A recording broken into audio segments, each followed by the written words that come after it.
Well, it's been a long time coming, but this is it. We're back. Unapologetic with Chet and Duffy is back here on Yo, Fans Only Sports Network. I am your host, Chet, and to my right is my counterpart, Duffy. Duffy, how do you feel about the start to season 2 of the show?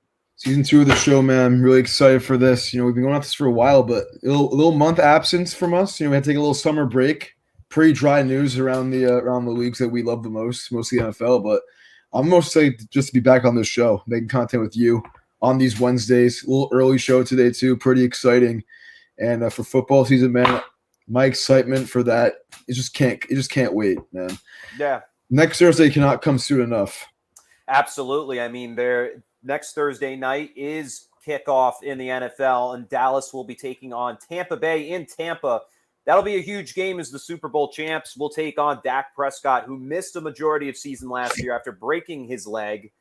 We'll see if he comes back strong in this one. But keeping it grounded with the show, I mean, it's just weird. We did take a break. We should have announced it. Obviously, apologies for that. But now that football season is on the cusp of its beginnings. We're back. We're ready to go. I've got my fantasy draft going on tonight, so that's something that I'm really excited for. How much is this buy-in? How much is this league? This buy-in is $75, so it's up there. It's a good deal. A lot of money to be won in USDs.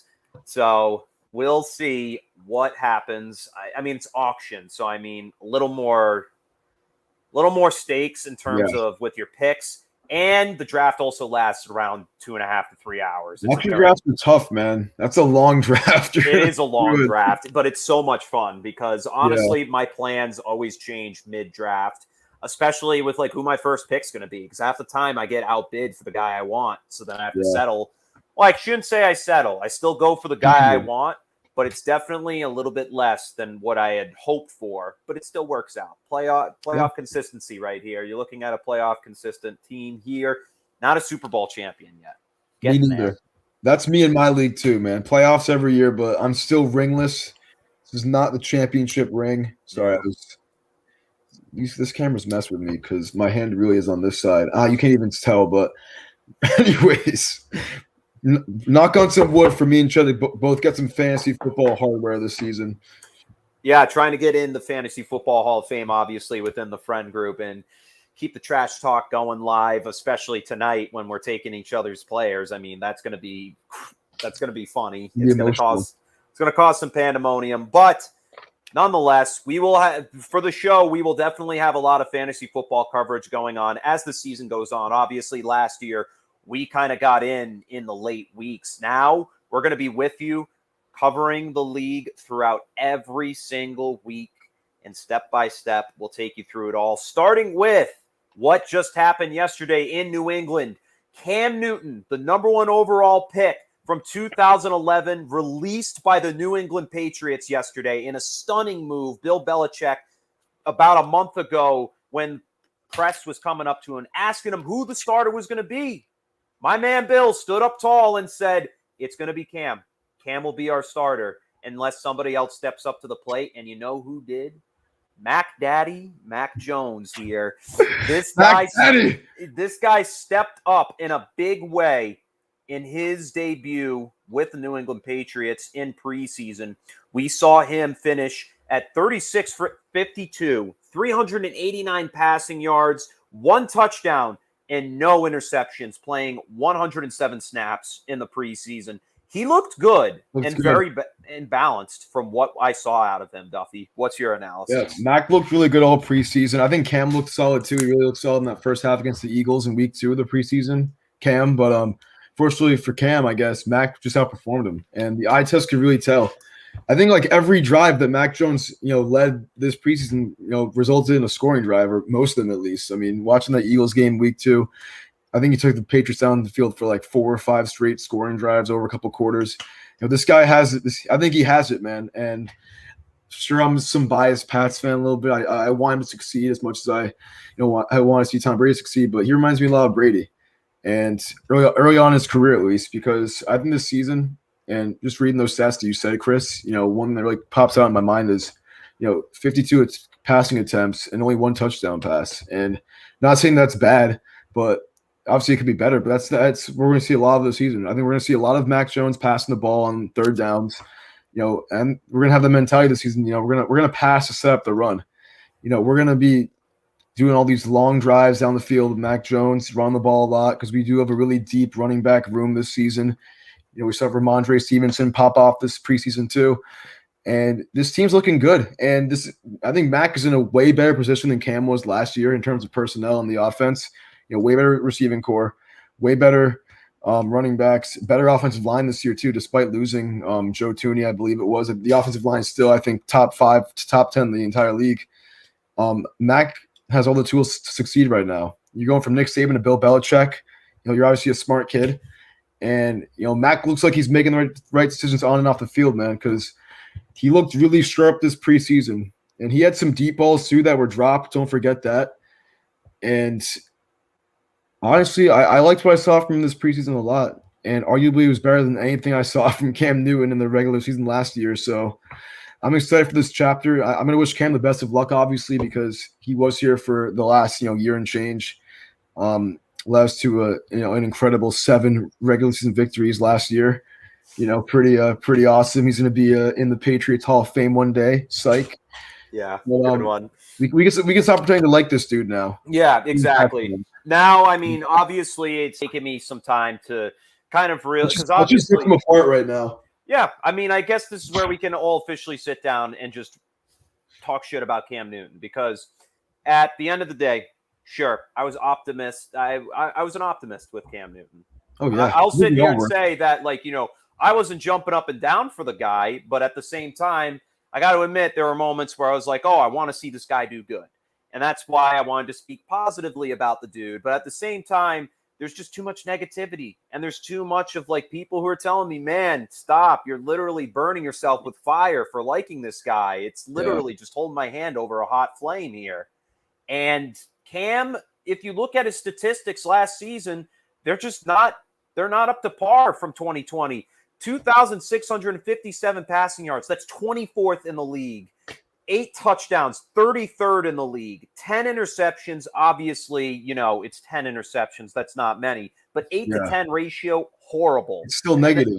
And then you look at rushing. 137 attempts for 592 yards and 12 rushing touchdowns. That is a mid-career high. Right alongside his 14 touchdowns that he rushed for in his rookie season.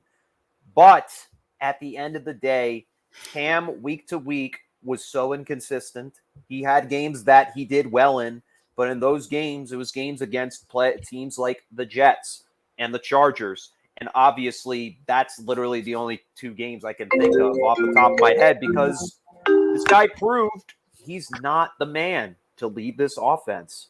He's not. Sure, we haven't seen much from Mac Jones, and sure, I know, Tim, you did. Well, Duffy, I should say. That's me. I knew it was going to slip up once. Your government name, your Jesus name. My name is Tim. But the thing is obviously Mac Jones is a rookie, and by throwing no interceptions in preseason, that really speaks a lot. And this is the team he wanted to go to from draft day, which really says a whole lot about his loyalty to the team. Not to say Cam Newton had no loyalty. This guy wanted to grind and work hard, and he did show signs that he had worked a little bit harder, but it just wasn't enough. And I have to like this move in a way. I am a little confused by it because now it means less competition for Mac Jones to hold this starting job. The only quarterback behind him now, no more Brian Hoyer, is Jarrett Stidham, who we all thought last season was going to be the one to lead the team forward. But I like that we have Mac Jones. It's just a little strange to me that we cut him, but I think Belichick needed to make this statement known that he's not playing around and he sees something special in this kid. Yeah, that's a good point I forgot to bring up also that you brought up is the Patriots quarterback room right now. I think Mac's the only quarterback on the team right now. Or is Sim still on the roster too? He still is, but now it's kind of back to the old system with Tom Brady where there was only 1-2 quarterbacks on the team. I think we're going to need another reliable backup quarterback possibly. I don't know if Sim's going to be the move all season, but I heard that we might re-sign Hoyer again too, but I don't know how true that is. But I read that today that's a possibility. Yeah, but at the end of the day, I mean, that's a good point, Chet. Belichick's really showing how much confidence he has in Mac Jones to be the QB1. Living in that quarterback room, showing he's really not playing around. And dude, it's kind of crazy because this is the first time really in either of our lifetimes we're going to be seeing a highly touted rookie quarterback starting for our team. I think the only other time we've seen rookie quarterback start for the Patriots was Jacoby Brissett, for 2 games in 2016 during Brady's suspension. So it's really new to all of us in New England to see something like this happen.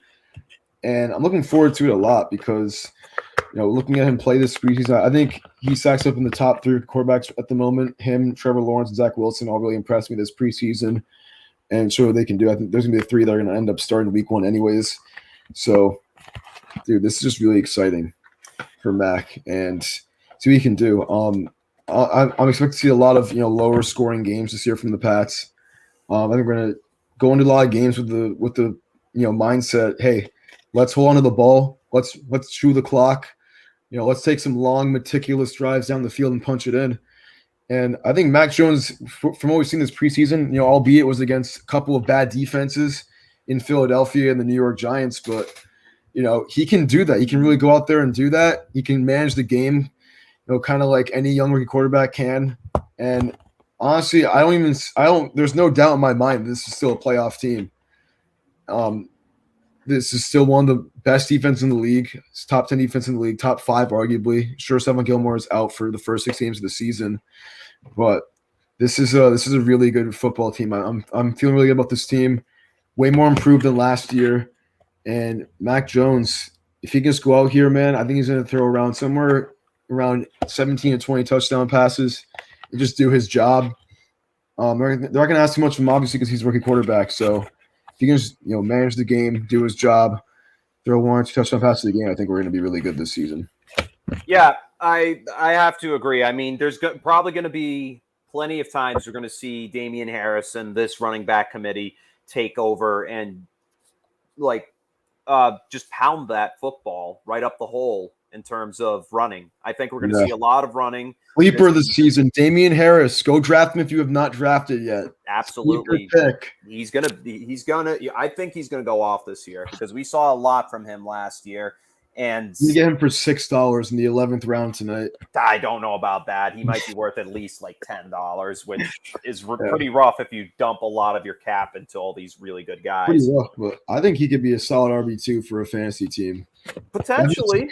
He's got some potential. But I think we will see Mac Jones air the ball out a lot more. Obviously, it's going to be interesting to see what the offense shapes up to be for the Patriots this season, just because you go from a mobile quarterback system now to a pocket passer system all over again. But it's something they're familiar with. And you know what? He's a rookie, so they're not going to make it too overly complicated. They're going to take it day to day with this kid, see what he can do, and get to the point where he's just comfortable slinging that ball wherever he wants it to be. So I'm excited. I really am. And even for this defense that has returning players from that COVID list last season, players like Dante Hightower that are coming back to play for the Patriots once again. Very excited to see those guys get on the field and see new arrivals like Matt Judon, Hunter Henry, and all these other guys, even on the offense, that are going to bring a lot to the table. But speaking of Matt Judon, something I want to talk about. I hate, these D linemen, these linebackers, these cornerbacks wearing number 8, 7, 9, 6. It's so stupid to me. I was going to say that earlier. You're going to be scared of run the ball at a number 6, at number 8. Even wide receivers I get pissed at because now it's like numbers 1, 2. It's like it's college rules, and it's like all these guys are just like, I want to wear the number I wore in high school. It's like, bro, who gives a shit? That was like back then. Do what the league's always done, but I don't know, man. But me and you are just traditional football fans. We like seeing those 81s, those 87s being the tight end. Hell yeah, of course, dude. It just has a look to it. I'm a quarterback, dude, and I see a guy number 24, a guy number 7. I'm throwing at number 7. Yeah, 24 doesn't intimidate me. Yeah, I don't know, man. It's very weird that now it's like all bets are the chains are off, do what you want, that sort of thing. Yeah. But it's kind of dope. So going forward with the Patriots, I think this team does have potential to make the playoffs. I don't know how far they'll go. I'm not going to give you that much yet. We still have a whole nother week until the season starts, and where the Patriots will be hosting the Miami Dolphins. But speaking of hosting, Jacksonville will be hosting the Packers and Saints game this week. This is going to be a quick breeze through, obviously. Hurricane Ida hit New Orleans as of... I'm going to keep a picture of Trevor Lawrence for this one. I'll have another picture. Yeah, hit the coastline of the Gulf right in New Orleans. So obviously the Mercedes-Benz Superdome was impacted by this Category 4 hurricane that was just as catastrophic as Katrina. Obviously no levees broke this time around, so the city's not totally fucked. But at the same time, our heart goes out to them in hopes of the relief. The NFL today actually just sent $1 million in hurricane relief to the city in hopes that they will get themselves back on their feet, and especially all of those who have been damaged by this terrible storm. But this game is going to be hosted in Jacksonville. So this will be interesting seeing this game played on a neutral territory. It will be. And I think if we look at the Saints schedule and their home games, this is probably the last game that they want to have in a neutral stadium against the Packers, the team that came into Superdome last year and beat them on Sunday Night Football. But I think the Packers win this game no matter what. Saints first game, the new offense, probably no Michael Thomas. Jameis Winston with the new reins to the offense, holding the keys to that team now. It's going to be pretty dope to see, how he's going to do in New Orleans. Yeah. Jacksonville, man, we're getting a Saints-Packers game there before Trevor Lawrence's debut. It's kind of cheeky, but I like this relocation setting, man. I mean, it's pretty neutral and some nice weather for these guys. I'm a little bit surprised that, Florida didn't get hit by the hurricane as much. Jacksonville is kind of central northern Florida, but I don't know. I haven't really done much research on the hurricane. Absolutely, and we'll see what happens with Trevor Lawrence, obviously. He will be in Houston, and speaking of Houston, we're going to talk about Deshaun Watson for a minute because there was some talk this week that Deshaun Watson has obviously still all these allegations on the table and just all these questions surrounding those lawsuits that happened back in 2021, early this year. Houston has even cited that they might not even start him in a single game this year. But I don't know. That might have changed again because ever since then, trade talks have been coming up. And the front runners right now are the Carolina Panthers and the Miami Dolphins. So those are people who are in the mix. But Duffy, my question to you is, are we going to see this guy play? I don't know, man. I picked him as a backup in one of my leagues in case he did play. But I'm going to take the narrative that I've had for Deshaun Watson since this first came out months ago. Screw this guy. Hope he doesn't play because I don't think it would be fair for him to play considering the history we've seen around cases like this. We saw Big Ben get suspended, I think, 4 games back in 2010 for, I think it was only 1 allegation, maybe 2. And it was originally 6 games, too, and they got reduced. So 22 allegations for Deshaun Watson, and none of which have seemed to be resolved a week before the season. I mean, he's definitely not going to start the first month or two, at least the first few weeks in case anything does end up happening or moving in that direction where it is, resolved for him. But I think just for the league and the sake of the league and their reputation, I think the best bet for them is just to suspend this guy the entire season. And same for the Houston Texans too, because they can make this a team issue just around the Texans. And for the Texans, you're a rebuilding team. You're probably the worst team in the entire league right now. And you're in position to get the first overall pick next year if Deshaun Watson does not play. And he wants to get out of there anyways. So why even force him to play? Why even, try to even win any games at this point when you're this dysfunctional, this terrible? You have a bridge head coach, a bridge quarterback, 2 guys who I don't think are going to be there next year, and David Culley and Tyrod Taylor. So I think this is definitely just a Mickey Mouse year for Houston. And well, once again, honestly. So I don't think there's any point even, having Deshaun Watson play football this year, man. Seriously, because it wouldn't make sense for either party.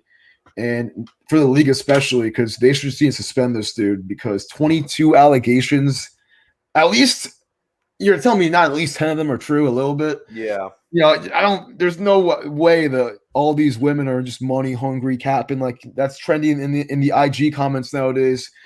All these people saying there's free my boy Deshaun. No, dude, Deshaun Watson is likely a predator. Yeah. Most likely a predator. And 22 allegations. Yeah, and it kind of shows that he has a track record with it because obviously Yeah.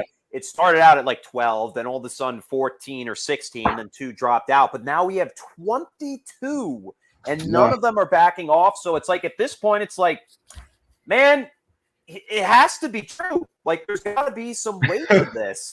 I mean, I hate to say it, and I'm not making fun of the guy or the situation at hand. It's just I'm calling it as I see it. It has to be true. And at this point, the team has to make a statement.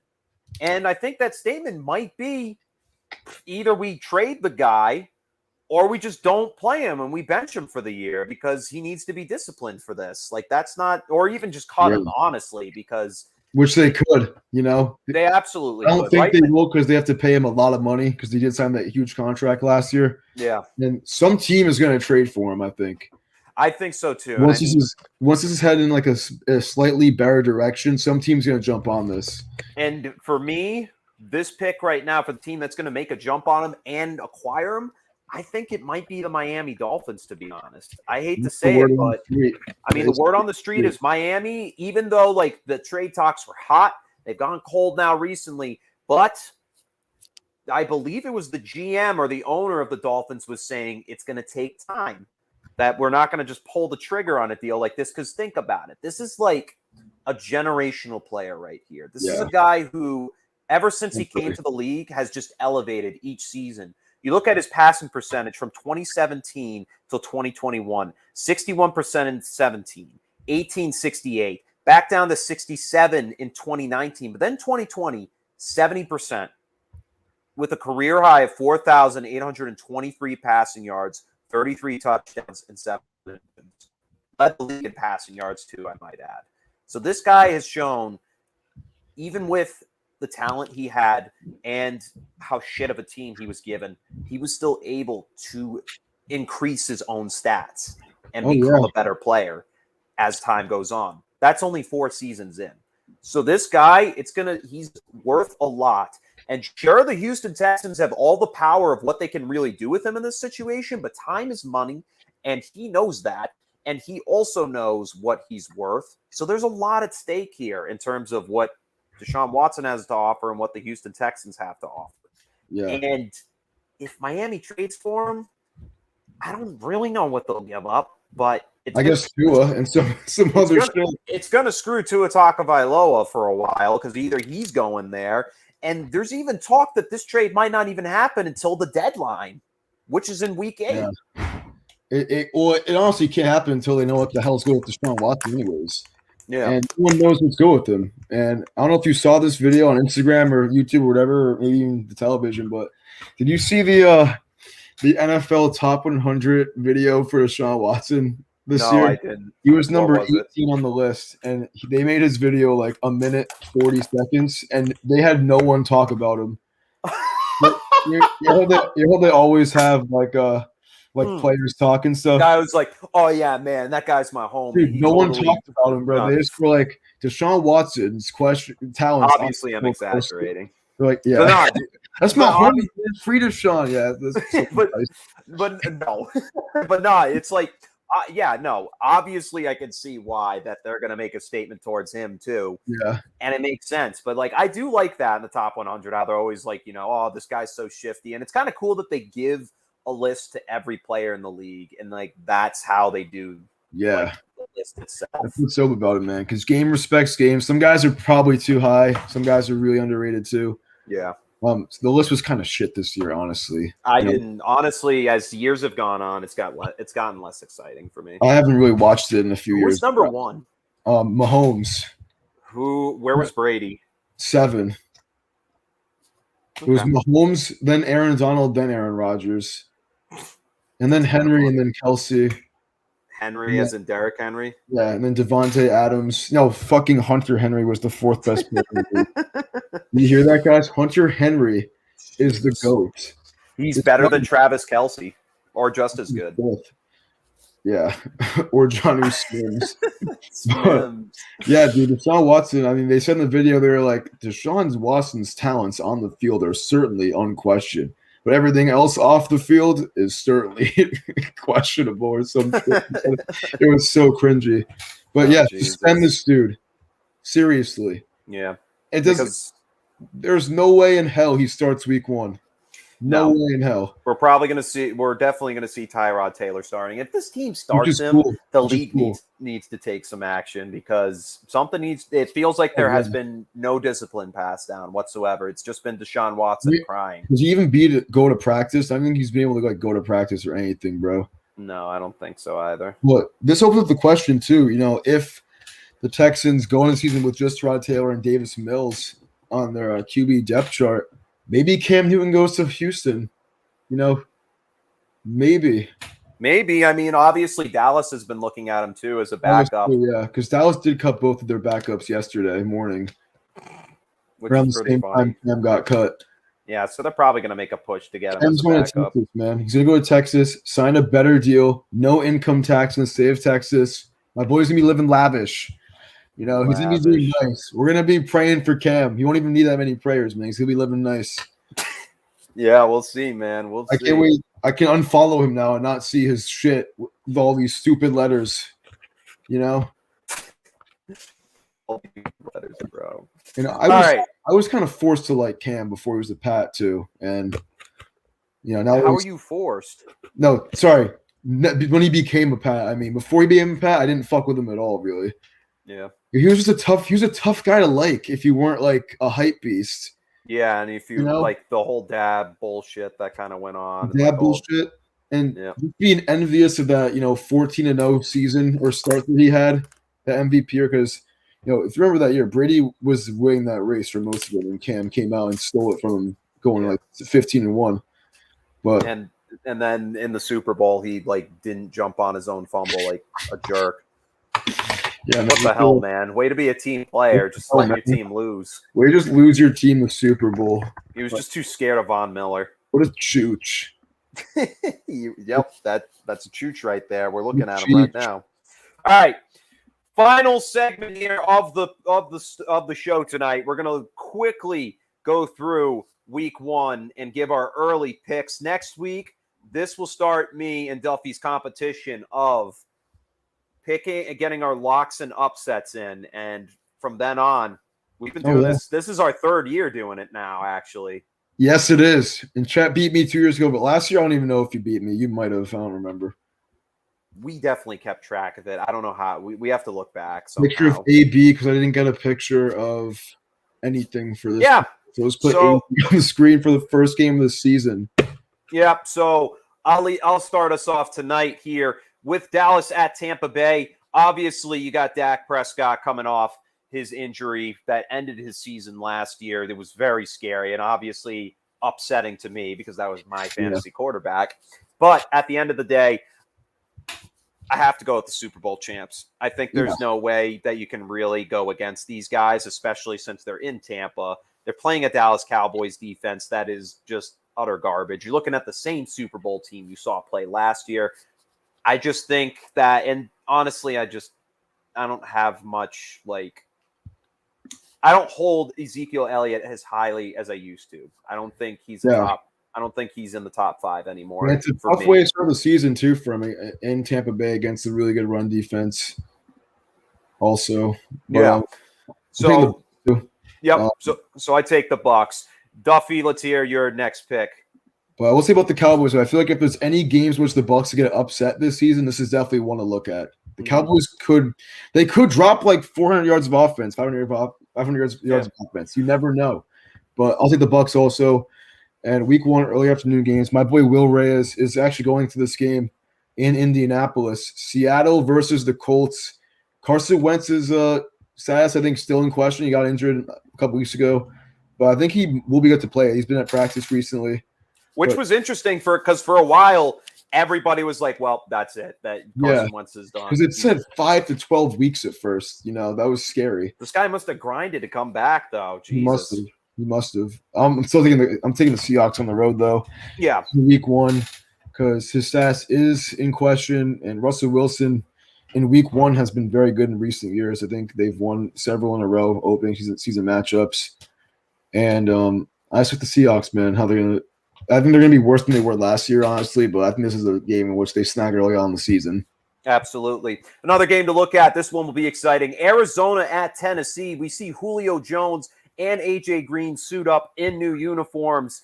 This is going to be a tight back and forth matchup, but I think at the end of the day, we'll see Julio Jones get his first touchdown as a Titan, and we'll see Derrick Henry rush for at least 150 yards on the day to give Tennessee a big victory over Kyler Murray and the Cardinals. This will be a high-scoring matchup because you're obviously talking Kyler Murray, DeAndre Hopkins, AJ Green, James Conner, Chase Edmonds. You got a solid offense right there. Yeah. So A big game. I think this is going to be one of the biggest afternoon games we'll see. I'm going to take the Titans in this game, just because I think Arizona's a fluke. I think they were a fluke last year. Mm-hmm. I think the Titans, man, -3 in this game. Go slam that. They're going to win this game by at least a touchdown. And I think this will be the beginning of Cliff Kingsbury's midseason firing. Ooh, hot take. Cliff Kingsbury is getting canned midseason. I'm telling you, this will be the first game that's going to be like, wow, we just scored 7 points against the Tennessee Titans defense, the second worst third down defense in the league last year. Tennessee Titans, man, 1-0 start. And it's going to be easier than you think it will be, Titans fans. All right, so that's kind of it really for our interesting week one, well, our 1 o'clock matchups. As I should, Jesus Christ, what the hell was that? Yeah, I should say. But I think before we end the 1 o'clock matchup, let's talk about Jacksonville and Houston, because I think we're going to see Trevor Lawrence secure his first win as a Jaguar and really set the record straight when it comes to being a Jaguars fan and actually give this franchise some hope to their future. I don't think he's going to blow this team out, but I think he's going to give them their money's worth. And I think we're going to see him pass for 300 yards on that day. 300, 3 bills. Yes, I think we're going to see 300 yards on a very poorly put together Houston Texans defense. And I think we'll see them win this one 24-20. I think it'll be a low-scoring game like that, or a mid-tier scoring game. I have the Jaguars winning too. I think it'll be close also because, it's his first game in the league. Trevor Lawrence and the Jaguars. They're still the Jaguars at the end of the day. They're still one of the worst all-around teams in the league, but good thing for them. Houston's one of the even more worst teams. So I will also take Jacksonville in this game. Close margin. And, Trevor Lawrence's first W in that left side of the column. Another game I want to also talk about too, a 1 o'clock game. Chargers versus Washington. I think the Chargers are currently 1-point favorites in this game. And this one's one of the more interesting ones of the week for me. In FedEx Field, Ryan Fitzmagic and the new look Washington team, really, against the Chargers, coming back with a new head coach too. Chet, who do you got in this game? Because whoever you don't have, I might make a bet against you. I'm gonna take LA in this one. I just think we'll see. I'll take Washington. I mean, Washington obviously not going to go against their stout defense because that was easily one of the top 5 defenses and still is one of the top 5 defenses in this league, being led by Chase Young. But I just think we'll see Justin Herbert have himself a day with that offense of his, even without the likes of Hunter Henry. He's still got players like Keenan Allen and Austin Eckler to really dump the ball off to. I think that Chargers defense is going to see itself start to get a little bit stronger after everybody came back from a tough last year and just be healthy for once and actually be able to stop this very it's like a weird thing to look at that Washington football team's offense. I'm not sure what to make of it, if you know what I mean. So me neither. That's why I'm going to put my money on them now so I can not hop on the bandwagon mid-season. Yep. All right.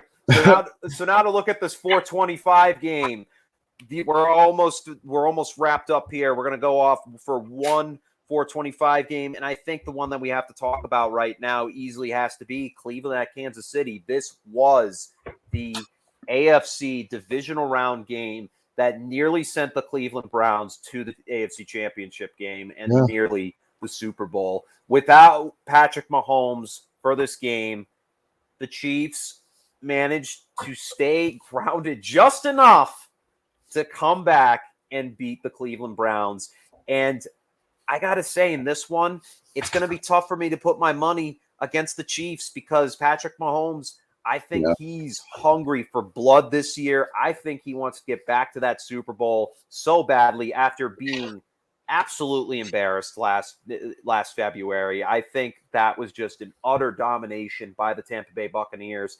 And I think he wants to get back on track, baby, in order to really set the record straight of who the best player is in the league and who the best quarterback is in the league. And obviously, and that's why I think they're absolutely going to dominate the Cleveland Browns. I don't want to go against Baker Mayfield, but because I love the guy, but he's not as good as Patrick Mahomes. I'm taking Kansas City. Yeah, Chiefs are going to be hungry, just coming off Super Bowl loss, and they're going to be in front of their home crowd, full in effect for the first time in like 2 years probably. So give me the Chiefs also. At home, Arrowhead Stadium's going to get loud for this game. Team that almost beat them in the playoffs last year, the Browns, they have a chance to win this game, but with Mahomes playing the full 60 minutes, presumably, I don't see any chance the Browns go to Arrowhead and start the Chiefs out at 0-1. I don't see that happening at all. So give me the Chiefs, in pretty easy fashion. Yeah, without a doubt, 120%. Now, to look at the 8:20 game, I just want to talk about this one real quick because obviously shit matchup. It's a shit matchup, but I want to talk about in this game. The only reason I want to talk about this is because you got two nice defenses, but you also got a new quarterback for one of them, Matt Stafford.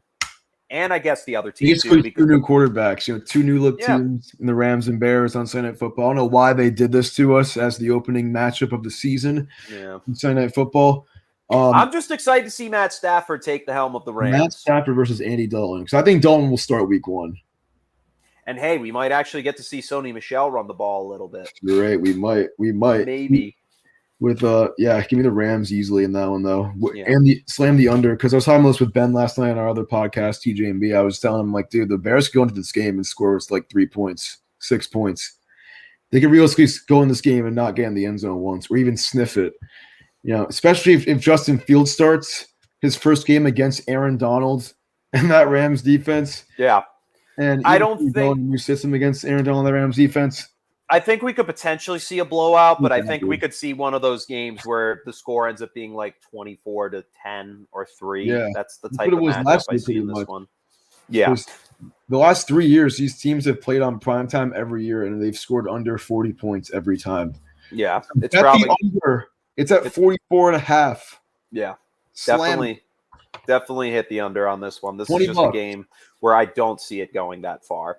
All right. Yeah. And then the last one, Baltimore at Las Vegas. I mean, we're kind of just talking about it just because these are the primetime slots to look at. And obviously, I think in this one, I'm going to take Baltimore because really this team is just so much better than what we see over here. But obviously, that team could look totally different going into that because obviously you have players.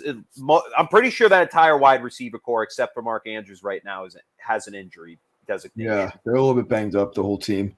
I'm taking Vegas in an upset, honestly. Week 1.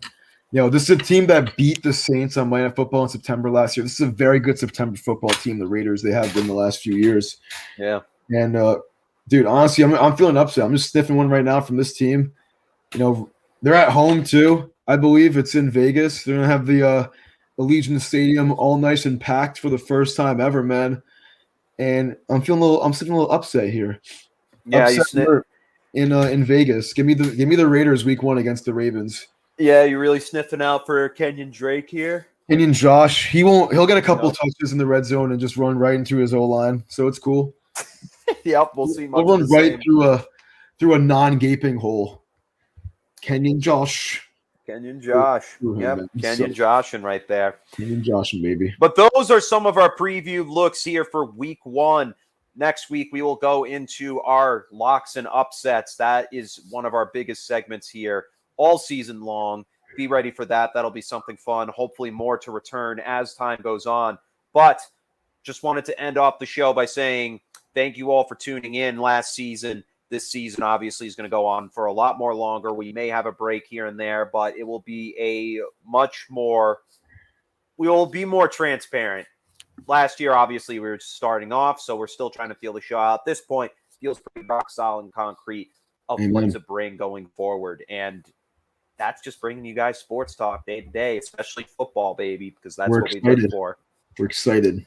But anyways, thank you all for tuning in once again to start of season 2 here with Unapologetic. This is Chet and Duffy signing off. We will see you next Wednesday, the night before kickoff, to go over our true week 1 matchups here, and we will see you all then.